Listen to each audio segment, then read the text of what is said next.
frase do Pai Nosso, às vezes tem pessoas que têm medo, né, de falar seja feita a vossa vontade. E aí, será que é a mesma que a minha? Né? E a lição de hoje, ele fala, né, o título Vontade Divina. E esse livro, psicografado, né, por Chico Xavier, pelo Espírito Emmanuel. E o trecho, não é? Às vezes é um trecho do Evangelho, hoje é um trecho de uma das cartas de Paulo aos Romanos. E nessa carta, que tem um trecho assim bem forte, ele nos diz: e não vos conformeis com este mundo, mas transformai-vos pela renovação do vosso entendimento, para que experimenteis qual seja a boa, agradável e perfeita vontade de Deus. Então, já vemos aqui, né, que para seguirmos a vontade de Deus, temos que fazer algumas coisas, né? E, então, é lógico que a nossa pergunta de será que a vontade de Deus é igual à minha, ela não cabe, porque é lógico que a vontade de Deus é muito melhor do que a nossa, né? O nosso Pai Criador, misericordioso, perfeito, né? Ele vai querer para os seus filhos o melhor possível, assim como os pais humanos querem o melhor possível para os seus filhos, né? Que sejam bem encaminhados, inspirados, não é? Que tenham condição de resolver as suas dificuldades, né? E é só a gente pensar, a gente ter uma introspecção que nós vamos saber essa vontade, porque essa vontade está no nosso coração, né? Na nossa consciência. Então, nós vamos, através da prática da vontade, não é, que na verdade seria o cumprimento dos mandamentos. Não é? Ali Deus externou a sua vontade, traçou o nosso caminho, né? E que Jesus, tão maravilhosamente, né, que Jesus dizia, eu e o Pai somos um, né? E ele simplificou a vontade de Deus, não é? Os mandamentos em amar o próximo como a si mesmo. Né? Super simples, não é? Então, é o que nós devemos nos propor diariamente, a ter um olhar, a ter um ouvir, não é? A ter uma palavra, né? Palavra, esse nosso livro aqui que já se chama, né? Palavras de Vida Eterna. Eu acho tão importante a gente ter, não é? A palavra certa para a pessoa certa, na hora certa. Isso já evita uma série de contratempos, não é? De ressentimentos por aí pela vida, né? E interessante que o Chico Xavier tem uma frase assim que eu achei também que simplifica bastante. A vontade de Deus nunca irá levá-lo onde a graça de Deus não possa protegê-lo. Então eu acho que isso aí também já nos direciona bem, né? E voltando aqui, essa vontade divina, nós vamos encontrar através dessa direção que Paulo nos dá, que é uma direção de ação, né? De transformação. Né? Não vos conformeis com este mundo. Né? Mas não vos conformeis de ficar reclamando, de ficar ressentido, eu não mereço. Não é? O direcionamento é de ação. Não é? Então vamos continuando. Né? Que nós então já sabemos, já podemos ficar tranquilos que a vontade de Deus é o melhor para nós. Né? Então ele diz, vai seguindo, né, que nós devemos nos afastar desse padrão negativo, né, imperfeito, porque é imperfeito o nosso mundo. Mundo de expiação e provas, cheio de defeitos, cheio de imperfeições. Né? Então, em vez da gente reclamar, nós vamos procurar ver outro lado, assim, né, através de uma ação, né, seguindo o Mestre. E ele nos dá as diretrizes, uma diretriz muito importante, que é a prece, que nos fortalece, que nos ilumina, né, que nos inspira nessa trajetória de transformação que Paulo nos direciona aqui. Né?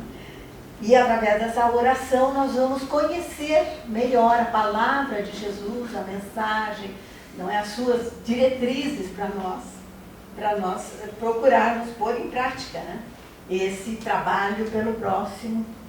Aliás, um médico já falou assim, um cardiologista, que o melhor exercício que nós podemos fazer é nos inclinarmos em direção ao próximo, né? Falando tanto das atividades físicas que falam hoje em dia, né? Achei que esse exemplo é bem interessante, né? E então vamos seguindo a nossa cola aqui também, né, gente? Isso aí, o mundo tem muita maldade e sua influência nos afasta de Deus, muitas vezes, nos desequilibramos, não é? Por isso que a gente tem que estar sempre atentos no orai e vigiai, para nós não nos perdermos ali, né? E essa vontade de Deus, muitas vezes, ela vem por pequenos sinais, não é? Nos direcionando, pequenos avisos, que nós às vezes ignoramos, né? Nós passamos batido, não nos percebemos. Então aí o aviso tem que ser mais forte, né?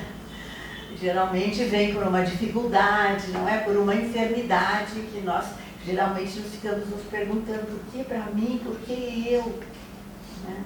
Mas muitas vezes é através desses percalços da vida que nós refletimos, que nós pensamos, que nós nos aperfeiçoamos, como diz aqui a lição, né?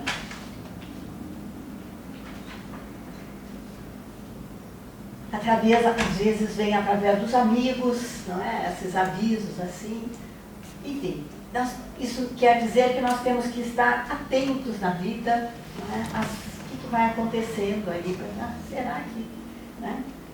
Para nós realmente seguir aqui o que Paulo está nos dizendo, que eu acho forte, não vos conformeis com este mundo, né? Mas esse não se conformar é fazer uma mudança sem revolta, né? Uma reflexão, uma real mudança, que envolve muita ação, que Paulo já nos mostra isso, né? Na sua trajetória, que ele, né? Quando teve aquela visão, aquela luz que era Jesus, né? Ele mudou radicalmente. E ele mudou, mas ele continuou, porque ele já era ativo, aguerrido, um homem forte. Tinha que ser Paulo para fazer essa missão, né? Que foi levar o Evangelho, expandir o Evangelho, não é? Por grandes regiões longínquas de onde ele nasceu, né?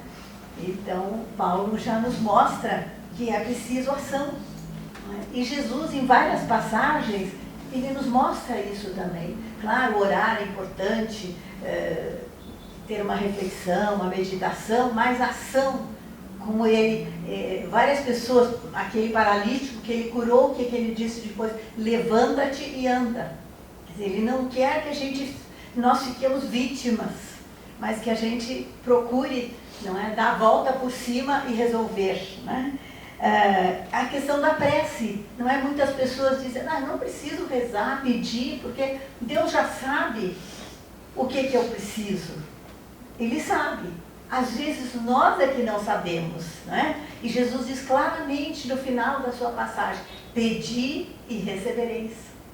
Por quê? Porque para a gente pedir, nós temos que parar para pensar, refletir realmente o que eu quero, o que eu preciso, não é? E aí essa ação, né, de pedir para receber. Nem sempre será exatamente o que nós pedimos, mas eles lá sabem que é melhor para nós, né? Agora, com certeza, a gente sempre recebe força, esperança, coragem, não é, para atravessar as nossas dificuldades, né? Uma prece nunca fica sem resposta, né? Então, é isso que nos pede a lição: trabalho, ação, né, para irmos superando os sofrimentos, né, sem contemporizar com os enganos do mundo. E aí nós vamos saindo, aí também lembrando da música aqui, Quanta Luz, nós vamos procurando adquirir essa luz e saindo das sombras, não é, das escuridão daí do mundo, não é, das obscuridades, das mediocridades. Através de todo esse processo, nós vamos adquirindo a nossa luz, por mais fraquinha que seja, já é um começo, né? Já é um começo. E vamos então passar por uma transformação, né? Não será a ênfase numa transformação física, nem intelectual, que são importantes, mas é uma transformação, um mergulho em nós mesmos, para nós termos uma elevação espiritual. Através da elevação do nosso padrão vibratório, né, nós termos, gente, para nós chegarmos à nossa melhor versão. Né? Nós tivemos tantas encarnações, vamos agora caprichar, não é? Porque essa aí, as outras foram piores, né? Tem gente que gosta, eu fui isso, eu fui aquilo, deixa pra lá, gente, página virada. Nós estamos na nossa melhor versão. Então vamos trabalhar bem nessa melhor versão, né? E aqui nós temos este livrinho que é Vinde a Mim, do Carlos Bacelli. São mensagens, né? Então aqui ele fala, se dirigindo aos espíritas, né? Sobre o título é O Verdadeiro Espírita.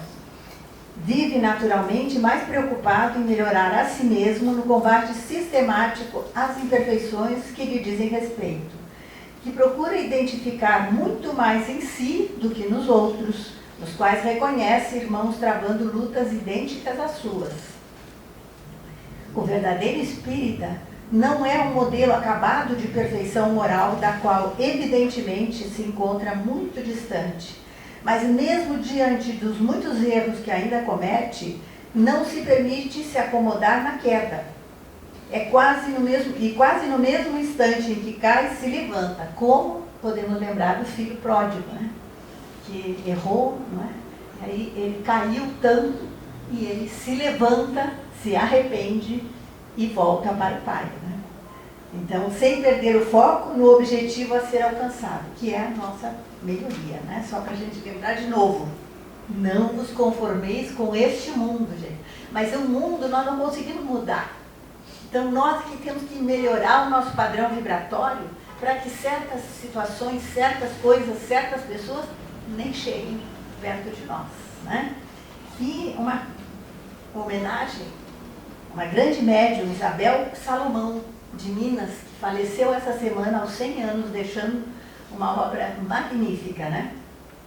Então, ela diz assim: estudar a doutrina espírita é evitar enfermidades da alma. No livro Rosas do Meu Jardim, que eu pedi para comprar aqui para nós, né? E a frase que eu acho que nos encerra bem, que é dela: o valor individual está na sincera vontade de ser hoje melhor do que ontem e amanhã melhor ainda do que hoje. Muito obrigada.